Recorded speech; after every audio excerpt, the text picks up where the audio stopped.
السلام علیکم ورحمۃ اللہ وبرکاتہ۔ کتاب اصول دین کا صفحہ نمبر 76 ہے، 76۔ گزشتہ نشست میں ہماری گفتگو اس موضوع پر چلی کہ حدیث حجت ہے۔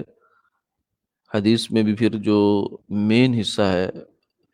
بڑا حصہ، وہ خبر واحد ہے۔ خبر واحد ایک اصطلاح ہے جو ہمارے پڑھنے پڑھانے والوں کے سامنے اب تک آ چکی ہے۔ خبر واحد سے مراد وہ ہے وہ حدیث جو متواتر نہیں ہے، اس سے نیچے نیچے سب خبر واحد ہے، چاہے وہ 10 سندوں سے آئی، چاہے 5 سے آئی، جتنے سے بھی آئی۔ تو اس کی حجیت پر بات چل رہی تھی کہ یہ اس کو ماننا پڑے گا۔ اس کو آپ آسانی سے یہ کہہ کر کے نہیں خبر واحد ہے، ہمیں کیا پتہ صحیح ہے غلط ہے،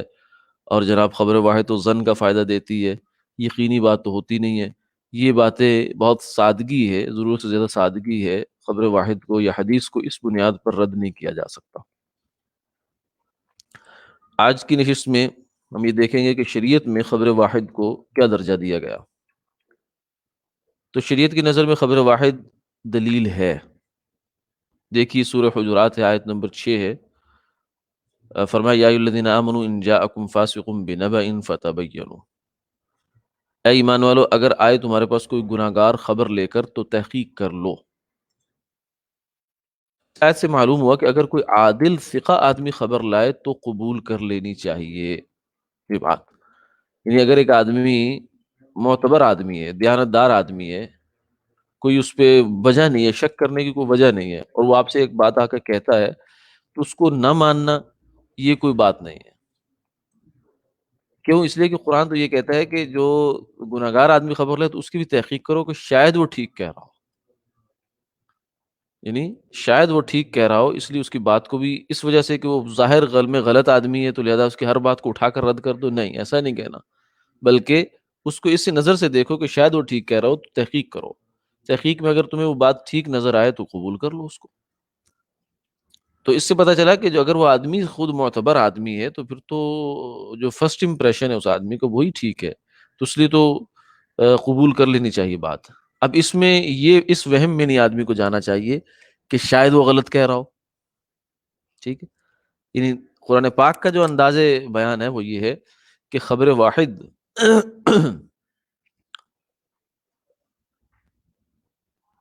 یہ پیج نمبر 76 ہے۔ قرآن پاک میں خبر واحد کا حجت ہونے کا تذکرہ جو ہے وہ اس طریقے سے ہے کہ فرمایا کہ سورہ حجرات آیت نمبر 6 میں اے ایمان والو اگر تمہارے پاس کوئی گناہ گار آدمی خبر لے کر آئے جو بظاہر سچا نہیں ہے تو بھی اس کی تحقیق کر لیا کرو۔ یعنی اس کا مطلب یہ ہوا کہ اگر گناہ گار آدمی بھی آپ کو کوئی بات آ کے بتا رہا ہے جو بظاہر سچا نہیں ہے تو بھی اس کو رد نہ کرو، بلکہ اس بات کا امکان تسلیم کرو کہ اس کے اندر شاید سچائی ہو۔ تو جو آدمی کردار کے حوالے سے اتنا اچھا نہیں ہے اس کی خبر کو بھی قرآن کیا کہتا ہے کہ اس کو فوراً رد نہ کرو، فوراً رد نہ کرو بلکہ اس کی تحقیق کرو، شاید سچ کہہ رہا ہو۔ تو جو آدمی ہو ہی سچا، اس کا بظاہر سچ ہے، تو اس کی خبر کو تو بطریق اولا قبول کرنا چاہیے، اس کو رد کرنے کی تو وجہ بھی نہیں ہے۔ اس کا تو چلو ظاہر اس کی وجہ ہے اور اس میں پھر یہ کیڑا نہیں نکالنا چاہیے کہ شاید جھوٹ بول رہا ہو، کیونکہ یہ والا جو شاید ہے نا یہ وہم ہے، یہ تحقیق نہیں ہے، یہ وہم ہے، اس کی پھر کوئی انتہا نہیں ہوتی۔ یہ جب انسان کو لگ جاتا ہے تو پھر اس کو پھر پاگل خانے پہنچا کے آتا ہے، کیونکہ پھر آدمی کسی جگہ ٹھہرتا نہیں ہے، پھر اس کو اس میں بھی شک ہونے لگتا ہے کہ میں انسان ہوں کہ نہیں ہوں، اس میں بھی شک ہونے لگتا ہے کہ میں حلال کا ہوں یا نہیں ہوں۔ کئی ایسے کیس نفسیاتی مریض ایسے ملتے ہیں معاشرے میں، ہمارا چونکہ کام رہتا ہے فتوے کا، تو اس سلسلے میں لوگوں آنا جانا ہوتا ہے۔ ایک خاتون ایک دفعہ ادھیڑ عمر کی خاتون، اس نے آج تک شادی نہیں کی، 40 45 50 سال کے پیٹے میں چلی گئی وہ بیچاری، اور قابل رحم حالت میں چلی گئی۔ وہ کیا ہے مسئلہ، یہ ہے کہ وہ کہتی جی مجھے ابھی تک ڈاؤٹ ہے کہ میں اپنے ماں باپ کی حقیقت میں بیٹی ہوں یا نہیں، اور اس کے لیے اس نے اپنے لحاظ سے بڑا کچھ مقدمات، دلائل، وہ قرائن وغیرہ بہت کچھ اکٹھے کر رہے ہیں۔ آدمی اس کی بات بپتا سننے بیٹھے تو 5 منٹ بعد اپنا دماغ آدمی کا ہلنا شروع ہو جاتا ہے۔ تو یہ پھر سٹیج ہوتی ہے، اینڈ یہ ہوتا ہے، انسان جب وہم کا شکار ہو جاتا ہے تو یہ پھر علم سے نکل جاتا ہے۔ تو اس لیے اگر ظاہر میں ایک انسان سچی خبر لا رہا ہے، اس آیت سے معلوم ہوا کہ اگر کوئی عادل یعنی دیانتدار آدمی، ثقہ معتبر آدمی، دیانتدار معتبر آدمی خبر لائے تو قبول کر لینی چاہیے، اللہ ہے کہ آپ کو اس کے خلاف کوئی ایویڈنس پہلے سے آپ کے پاس ہو، یا آپ کو لگے کہ نہیں یہ تو لاجک میں کچھ گڑبڑ ہے۔ جیسے اوپر 6 ہم نے چیکس دیکھے ہیں کہ 6 جو ہیں وہ چین کے اندر، سند کے اندر ہیں، اور 6 قسم کے چیکس جو ہے وہ اس کے مضمون کے لحاظ سے بھی ہیں۔ تو یہ 6 قسم کے جو چیکس ہیں ان سے گزرنے کے بعد حدیث حجت بنتی ہے، اور جو حدیثیں ہمارے سامنے امت میں اس وقت پیش ہو چکی ہیں وہ سب ان سے گزری ہیں۔ اس لیے اب ہمیں اس کے بارے میں کوئی ڈاؤٹ نہیں ہونا چاہیے کہ پتہ نہیں نہ جانے 200 سال بعد، 150 سال بعد حدیثیں جمع ہوئی، نہ جانے کیا ہوا ہوگا۔ یہ جو نہ جانے ہے نا، اس کو نہ جانے ہی ہے، جیسے کہ نہ جانے جو نہ جانے تو پھر ہم اس کو کیا جانے بھائی۔ اور یہ بھی معلوم ہوا کہ فاسق کی خبر بھی مطلقاً رد نہ کر دینی چاہیے، بلکہ تحقیق کرنی چاہیے۔ تحقیق کے بعد اگر وہ قابل اعتماد ہو تو اس کو بھی قبول کر لینا چاہیے۔ اگر خبر واحد معتبر نہ ہوتی تو تحقیق کی بجائے اس کو فوراً رد کرنے کا حکم ہوتا، بلکہ قرآن پاک کا انداز یوں ہوتا ہے، اے ایمان والو اگر تمہارے پاس ان جاءکم واحد بنبأ فلا تقبلوا، اے ایمان والو اگر ایک بندہ تمہارے پاس خبر لائے تو اس کو کبھی قبول نہ کرنا، یہ بات ہوتی۔ لیکن ایسا نہیں کیا اللہ تعالیٰ نے۔ اللہ نے تو فرمایا کہ ثقہ کو تو لے نہیں لینا ہے، اگر فاسق بھی آئے تو اس کی بات کو بھی فوراً رد نہ کرو، بلکہ قبول کرنے کا امکان اس میں رکھو۔ دوسری آیت ہے سورہ توبہ ہے، آیت نمبر 122 ہے، فلولا نفر من كل فرقة منهم طائفة ليتفقهوا في الدين ولينذروا قومهم اذا رجعوا اليهم لعلهم يحذرون۔ یہ حکم تھا کہ جب آپ صلی اللہ علیہ وسلم مدینہ منورہ میں تشریف فرماتے تو صحابہ کو حکم تھا کہ مختلف لوگوں کے قبائل علاقے مسلمان ہو رہے تھے تو وہ جائیں اور جا کر حضور سے دین سیکھیں، اور سیکھنے کے بعد پھر قوم میں واپس آئیں، اور واپس آ کر پھر ان کو دین بتائیں اور ان کو سکھائیں، ان کو ڈرائیں اللہ تعالیٰ سے۔ فرمایا سو کیوں نہ نکلا ہر فرقہ میں سے ان کا ایک حصہ، فرقہ سے مراد جماعت، قبیلہ، ہر قبیلے میں سے ایک ایک فرض کفایہ کے درجے میں، یعنی اتنے لوگ جو کام کے لیے کافی ہو جائیں، تاکہ سمجھ پیدا کرے دین میں، وہ دین کا گہرا علم حاصل کرے، اور تاکہ ڈرائیں اپنی قوم کو جب لوٹ کر آئیں ان کی طرف، تاکہ وہ بچتے رہیں۔ یہ مختلف قبائل سے فرمایا کہ تمہیں ایسا کرنا چاہیے بھائی، دین کے لیے سیکھنے کے لیے اپنے لوگ پیدا کرو۔ ہر قبیلے کی گویا کہ ایک ذمہ داری ہے، فرض کفایہ ہے اس کے ذمے، جیسے جنازہ فرض کفایہ ہے کہ اگر کوئی بھی نہیں پڑھے گا تو سب گناہ گار، اگر کچھ لوگوں نے پڑھ لیا تو باقی کے ذمے سے گناہ اتر گیا۔ اسی طریقے سے دین کا علم حاصل کرنا، دین کو محفوظ کرنا اور دین کو پھر آگے پھیلانا، یہ فرض کفایہ ہے امت کا، پھر ہر قوم قبیلے کا، اپنے شہر کا، اپنے علاقے کا۔ تو اسی کی طرف متوجہ فرمایا کہ یہ ایسا کرنا چاہیے تھا۔ طائفہ لغت میں کسی چیز کے ایک حصے کو کہتے ہیں، فلولا نفر من کل فرقۃ منهم طائفہ، اس کا مصداق ایک شخص سے لے کر جماعت تک ہو سکتا ہے، یعنی کسی ایک قبیلے میں وہ قبیلہ ایک، مثلا 100 آدمیوں کا قبیلہ تھا فرض کریں مثال کے طور پر، تو اس میں سے ان کو جو ایک بندہ اہل نظر آیا وہ ایک تھا، جی، کہ وہ 100 میں سے ایک بندہ اس بات کا اہل نظر آیا کہ وہ جائے اور جا کر دین سیکھے۔ تو اس میں وہ گیا مدینہ منورہ اور وہاں سے حضور سے دین سیکھ کر آیا، احکامات لے کر آیا۔ اب جب واپس آیا ہے تو قبیلہ یہ نہیں کہہ سکتا کہ تو ایک آدمی علیحدہ ہم تیری بات کو نہیں مانیں گے، کیوں؟ اس لیے کہ اللہ کہتا ہے کہ انہیں چاہیے تھا کہ ان کے ہر قبیلے میں سے کچھ آدمی نکلیں، اور کچھ کتنے ہو سکتے ہیں، وہ ایک بھی ہو سکتا ہے، ایک سے لے کر جماعت تک، بڑی جماعت تک سب طائفہ میں شامل ہیں۔ لہذا اس آیت کے مطابق ہر گروہ کا فرض ہے کہ جب وہ کوئی جماعت یا ایک دو شخص ان کو دین کے احکامات بتائیں تو ان کو قبول کریں۔ جیسے آگے 3 نمبر آیت ہے، اس سے بھی پتہ چلا کہ ایک بندے کی بات بھی معتبر ہے دین کے معاملے میں، خبر واحد حجت ہے۔ تیسری آیت ہے، سورہ نور ہے، آیت نمبر 13 ہے، لولا جاءوا علیہ باربعۃ شہداء فإذ لم يأتوا بالشهداء فأولئك عند الله هم الكاذبون، کیوں نہ لائے وہ اس بات یعنی الزام زنا پر 4 گواہ، پھر جب نہ لائے گواہ تو اللہ کے نزدیک وہی لوگ ہیں جھوٹے۔ زنا کو ثابت کرنے کے لیے شریعت میں 4 گواہوں کی شہادت کو ضروری قرار دیا ہے، حالانکہ 4 آدمی کی خبر اور گواہی بھی خبر واحد ہی رہتی ہے۔ خبر واحد میں نے عرض کر دیا کہ وہ ایک کا نام نہیں ہے، یہ ایک اصطلاح ہے، اصطلاحی لفظ ہے، اس سے مراد متواتر سے کم کم جو بھی ہے وہ خبر واحد ہے۔ تو 4 لوگوں نے اگر زنا کی شہادت دی ہے تو وہ یہ تو نہیں کہ وہ خبر متواتر بن گئی ہے، متواتر تو نہیں ہے، وہ ہے تو ابھی خبر واحد ہی ہے، کیونکہ ان کی بات میں اس احتمال کی نفی نہیں کی جا سکتی کہ انہوں نے غلط بیانی پر اتفاق کر لیا ہو یا یہ چاروں کسی غلط فہمی میں مبتلا ہو گئے ہوں، یہ امکان تو موجود ہے، لیکن اس کے باوجود بھی اللہ تعالیٰ نے ان 4 کی گواہی کو زنا کے الزام کو ثابت کرنے کے لیے کافی قرار دیا ہے۔ تو اس سے پتہ چلا کہ قرآن پاک کی نظر میں بھی خبر واحد حجت ہے۔ اب اگر کوئی آدمی انکار کرتا ہے تو دراصل قرآن پاک کا انکار کرتا ہے۔ آگے اگلا جو ہے وہ چیپٹر ہے خبر واحد کی اقسام۔ پہلے ذکر ہو چکا کہ کسی دور میں اگر خبر دینے والوں کی تعداد حد تواتر کو نہ پہنچتی ہو تو وہ خبر واحد کہلاتی ہے۔ پھر خبر دینے والوں کے ان اوصاف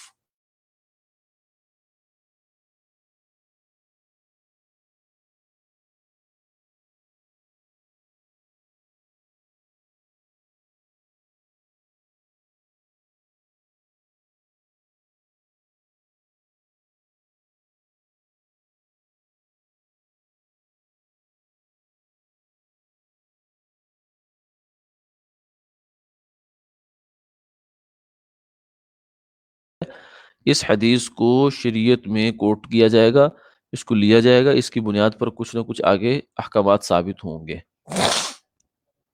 3 قسمیں ہیں۔ نمبر 1 حدیث صحیح، یہ بڑی اہم پوائنٹ کی بات ہے کہ اس کی بنیاد پر اس وقت معاشرے میں بڑا اضطراب، فکری اضطراب پھیلا ہوا ہے۔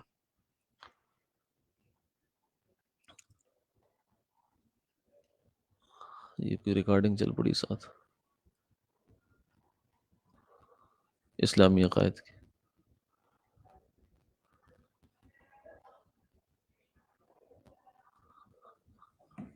اچھا جی، تو یہ چیپٹر ذرا اس لحاظ سے اہم ہے کہ اس کی وجہ سے اس وقت معاشرے میں بڑا فکری اضطراب پھیل رہا ہے کہ لوگوں نے 2 ہی بس باتیں رٹی ہوئی ہیں، جی جی حدیث صحیح ہے یا ضعیف ہے، بس اگر آپ کہیں ضعیف ہے تو اس کا مطلب ہے کہ نہیں، اسے یہ حدیث نہیں لینی، اور صحیح کا مطلب ہے ہاں صحیح ہے۔ یعنی لوگوں نے اس ضعیف کو، بنیادی غلطی یہ ہوئی ہے کہ صحیح اور ضعیف اردو والا صحیح اور ضعیف بنا لیا ہے، حالانکہ یہ عربی کا ایک اصطلاحی لفظ ہے، صحیح کا لفظ اور ضعیف کا لفظ یہ عربی کے الفاظ ہیں، اور ایک خاص علم حدیث کی اصطلاحات ہیں یہ۔ جیسے ابھی ہم نے عرض پیچھے کرتے چلے آ رہے ہیں کہ خبر واحد، خبر تو خبر واحد ایک، اسنان 2، ثلاثہ 3، لیکن یہاں واحد سے مراد ایک نہیں ہے، بلکہ متواتر کے علاوہ جتنا کچھ بھی ہے وہ سارا واحد ہے۔ تو اسی طریقے سے ان اصطلاحات کو صحیح طریقے سے نہ سمجھنے کی وجہ سے بہت بڑی بڑی غلط فہمیاں جنم لے رہی ہیں۔ تو اس لحاظ سے دیکھیں تو حدیث مقبول کی 3 قسمیں ہیں۔ حدیث صحیح، محدثین کی اصطلاح میں حدیث صحیح وہ حدیث ہوتی ہے جس کی خبر دینے والے ہر دور کے راوی مذکور ہوں، یعنی مسنگ نہ ہو کوئی۔ امام بخاری، امام ترمذی، امام مسلم، امام نسائی، امام طحاوی سے لے کر حضور صلی اللہ علیہ وسلم تک جتنے بھی بیچ میں واسطے ہیں وہ سب ذکر ہیں، موجود ہیں۔ اور اس کا پتہ کیسے چلتا ہے؟ پتہ ایسے چلتا ہے کہ ان کی تاریخ وفات نکالی جاتی ہے، پیدائش اور وفات، اور پھر ان کا آپس میں ملاقات کا امکان. یعنی ایک آدمی اگر فوت ہو گیا 200 ہجری میں اور دوسرا پیدا ہی ہو رہا ہے 199 میں، تو ظاہر ہے کہ یہ حدیث یہ آپس میں مسنگ ہے، یا کوئی نہ کوئی کڑی بیچ میں چھوٹ رہی ہے. تو اس لحاظ سے یہ اس کو چیک کیا جاتا ہے، اور پھر ان کے حالات بھی چیک کیے جاتے ہیں کہ یہ وہ بندہ رہا ہے مثلا افریقہ میں، اور یہ اس کا جو شاگرد جہاں سند میں جو شاگرد شو ہو رہا ہے وہ کبھی افریقہ گیا ہی نہیں، وہ کبھی افریقہ سے نکلا نہیں، یہ کبھی افریقہ گیا نہیں. تو یہ بھی ایک مسئلہ ہو سکتا ہے. تو اس بہت ساری چیزیں ہوتی ہیں جو اسماء الرجال کے فن میں دیکھی جاتی ہیں. بہرحال تو ایک چیز یہ دیکھی، محدثین کی اصطلاح میں حدیث صحیح وہ ہوتی ہے جس کے خبر دینے والے ہر دور کے راوی مذکور ہوں، موجود ہوں، یعنی سند کے اندر ذکر ہے ان کا، اور وہ سب کے سب عادل، یعنی مسلمان ہوں، کافر نہیں ہو سکتا، پرہیزگار ہوں، فاسق آدمی نہیں ہو سکتا، اور گھٹیا باتوں سے بھی اجتناب کرتے ہوں، یعنی ان کی طبیعت میں لا ابالی پنا نہ ہو، سنجیدگی ہو. یعنی بعض دفعہ آدمی نیک ہوتا ہے لیکن سنجیدہ نہیں ہوتا، جیسے کچھ سادہ مزاج کے لوگ ہوتے ہیں، وہ رستے میں کھڑے کھانا پینا شروع کر دیا، ایک پانچا اوپر ہے ایک پانچا نیچے ہے، ایک پاؤں میں جوتا ہے ایک پاؤں میں نہیں ہے. اس طرح کی جو چیزیں ہیں اگرچہ یہ گناہ نہیں ہوتی، لیکن یہ اس بات کا پتہ دیتی ہے کہ یہ بندہ سنجیدہ نہیں ہے. چونکہ دین کی بات ہم نے لینی ہے، حدیث اس سے لینی ہے، تو اس صورت میں پھر اس بندے کا وہ درجہ نہیں رہے گا جو سنجیدہ آدمی کا ہوتا ہے. تو تین چیزیں اس میں چاہیے، عادل ہو، اور یعنی عادل ہونے کا یہ مطلب ہے کہ پرہیزگار ہونا، گھٹیا باتوں سے اجتناب کرنا، مسلمان ہونا، تین چیزیں. تو گویا کہ حدیث صحیح وہ ہوتی ہے جس میں، اور دوسری چیز اس میں کیا ہوئی، اچھے حافظے والا. بسا اوقات آدمی نیک ہوتا ہے، سب کچھ ہوتا ہے، لیکن حافظہ اس کا کمزور ہو گیا بڑھاپے کی وجہ سے، یا پیدائشی بعض لوگوں کی میموری ذرا لوز ہوتی ہے، اور ان میں کسی قسم کا کوئی مخفی عیب نہ ہو، اور یہ روایت ثقاہت میں فائق تر کی روایت کے مخالف بھی نہ ہو. یہ گویا کہ آپ اس کو چاہے اوپر نشان زد کر لیں، یہ پانچ چیزیں ہو گئیں، چار چیزیں. سب سے پہلی حدیث صحیح کے لیے ضروری ہے کہ راوی سارے پورے ہوں، سب راوی مکمل ہوں. جی. دوسری یہ ہے کہ سب کے سب عادل ہوں، اور تیسری یہ ہے کہ ان کا حافظہ اچھا ہو. یہ پھر عادل کی تین آگے تھی، عادل کی تفسیر تھی بین القوسین جو انڈر بریکٹ تھی، اچھے حافظے والے ہو. اور چوتھی یہ ہو گئی کہ ان میں کوئی مخفی عیب نہ ہو. یعنی بسا اوقات ایسا ہوتا ہے کہ یہ جو ہے نا، ظاہر کے اعتبار سے جب آپ دیکھتے ہیں نا، کوئی کسی بھی پروجیکٹ میں، کسی بھی فیلڈ میں سند ہے، ڈاکومنٹ ہے، سب پورے ہیں اور سب اوریجنل ہے، لیکن آپ کہتے ہیں نہیں کچھ گڑبڑ ہے، ہماری چھٹی اس بول رہی ہے اس معاملے میں کوئی خرابی ہے، اگرچہ ہم اس کو ابھی تک ایکسپلین نہیں کر پاتے، لیکن کوئی مسئلہ ہوتا ہے. تو یہ جو حدیث کے بڑے امام ہوتے ہیں علم حدیث کے، وہ بسا اوقات کسی سند کو اس بنیاد پر بھی چیلنج کر دیتے ہیں. وہ کہتے ہیں ٹھیک ہے، اس میں یہ راوی بھی ذکر ہے، اور جن جن لوگوں کے نام ذکر آ رہے ہیں نا اس حدیث میں وہ سب عادل بھی ہیں اور ان کا حافظہ بھی ٹھیک ہے، لیکن پھر بھی کچھ گڑبڑ ہے یہاں، جسے کہتے ہیں علت خفیہ. تو یہ ماہر فن کرتا ہے. جیسے سونا آپ کسی ماہر سونار کو دکھائیں، لیبارٹری تو خیر اب آئی ہے، لیبارٹری جو تفصیلی ٹیسٹ ہوتے ہیں، لیکن پہلے جو سونار ہوتے تھے وہ بھی وہ دیکھ کر ماہر جو صراف ہے جوہری ہے وہ دیکھ کر کہتے تھے کہ سونا اصل نہیں ہے. اب آپ اسے پوچھے کیوں اصل نہیں ہے تو آپ کو ایکسپلین نہیں کر سکے گا، کیونکہ میں بس میری بات آپ مان سکتے تو ٹھیک ہے، ورنہ آپ اپنا خود ذمہ دار ہیں. لیکن اگر میری بات پہ آپ نے بھروسہ کرنا ہے تو میں اپنے تجربے کی روشنی میں، طویل تجربے کی روشنی میں یہ بتا رہا ہوں کہ یہ سونا ٹھیک نہیں ہے، اور میری رائے یہ ہے کہ یہ 18 کیرٹ کا ہے، 16 کیرٹ کا ہے، 22 کا ہے، یہ اتنے کا ہے. تو جس آدمی کی ایک فیلڈ میں، ایک فن میں ایک زندگی گزرتی ہے اخلاص کے ساتھ، اللہ تعالیٰ اس پر کچھ چیزیں کھول دیتے ہیں، فراست اس کو حاصل ہو جاتی ہے اپنے متعلقہ فن کی. دکاندار گاہک کو دیکھ کر پہچان لیتا ہے اس نے سودا خریدنا ہے یا نہیں خریدنا. تو یہ بھی ایک کوئی دلیل نہیں ہوتی اس پر. تو کوئی مخفی عیب نہیں ہونا چاہیے، یہ بھی ایک ضروری ہے. اور یہ روایت ثقاہت میں فائق تر کی روایت کے مخالف بھی نہ ہو. یعنی ادھر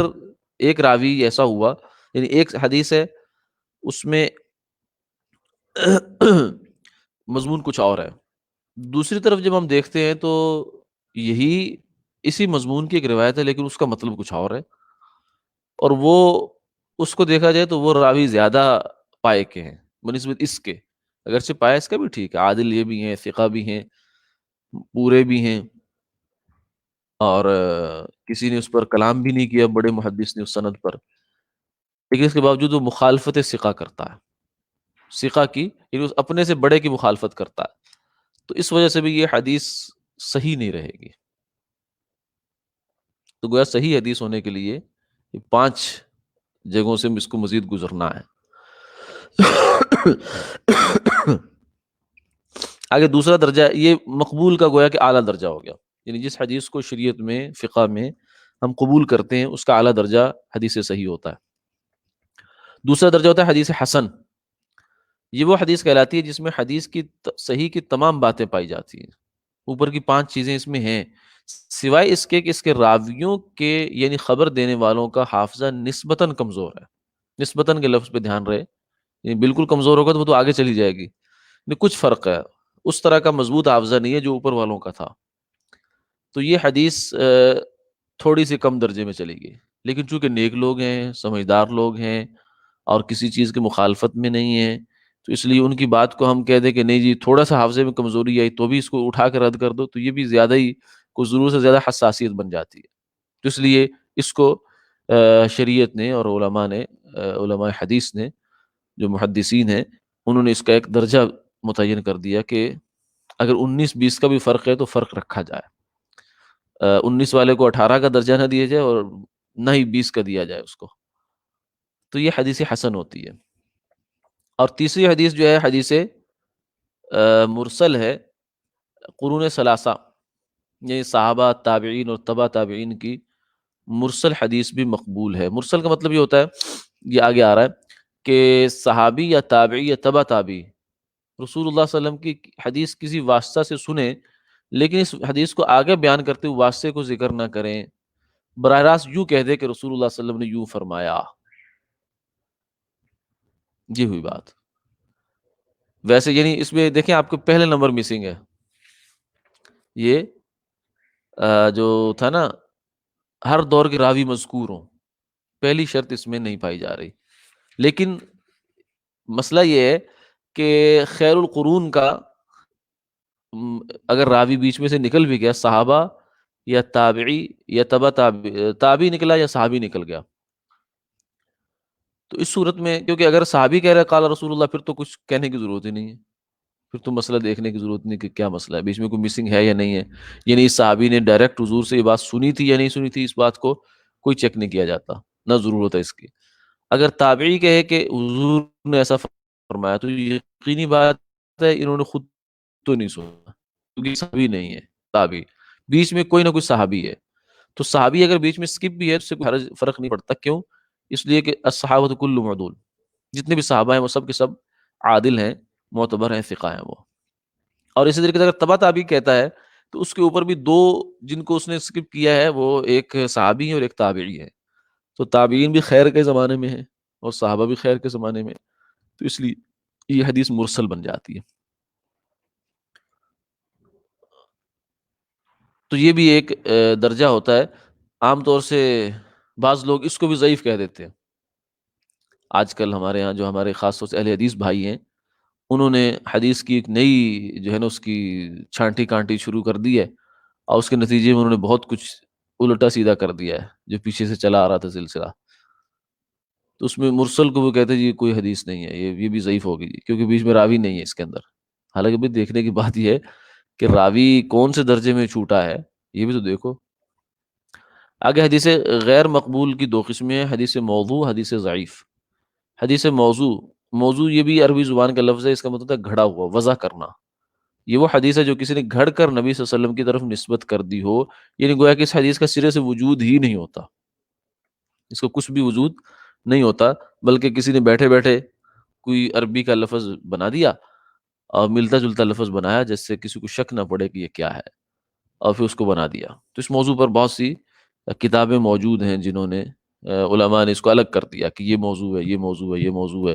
موضوعات ابن جوزی ہیں، ملا علی قاری رحمہ اللہ کی ہے، سخاوی رحمہ اللہ کی ہے، علامہ سیوطی رحمہ اللہ کی ہے، اور ایک عجلونی بزرگ ہمارے گزرے انہوں نے بھی کی ہے۔ تو اس موضوع پر بھی کام بہت ہو چکا ہے۔ اور دوسری قسم غیر مقبول کی ہوتی ہے حدیث ضعیف۔ یہ وہ حدیث ہے جو مرسل بھی نہ ہو اور جس میں حدیث حسن کی شرائط بھی نہ پائی جاتی ہوں، یعنی وہ نہ مرسل ہے نہ حسن ہے، صحیح تو ہے ہی نہیں، تو اس سے نچلے درجے میں آگے، لیکن موضوع بھی نہیں ہے، یہ ذہن میں رکھنے کی چیز ہے۔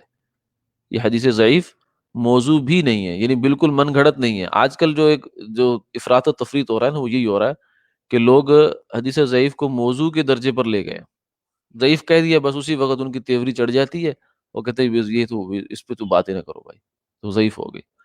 فضیل اعمال میں ضعیف حدیثیں ہیں جی، فلاں میں ضعیف حدیثیں ہیں جی، فلاں میں ضعیف حدیثیں ہیں۔ تو وہ ضعیف کا مطلب اردو والا ضعیف لے لیتے ہیں، جیسے بڈھا جو بیچارہ کسی کام کا نہیں رہتا، اس معنی میں۔ جی کچھ سوال ہے تو فرما لیں۔ کل انشاءاللہ ہم کوشش کریں گے اسی کو آگے مزید ذرا پورا کر لیں جلدی سے، تاکہ یہ کتاب ہماری اصولی ذرا جلدی ہو جائے۔ تفسیر چاہے ایک دن ہوتی رہے گی، تو اصول سے ہم ذرا جلدی گزر جائیں گے تاکہ یہ چیزیں ذہن میں بیٹھ جائیں، پھر آگے اس کو صرف ریفرنس دینا پڑے گا، تفصیل نہیں ہر جگہ بیان کرنی پڑے گی۔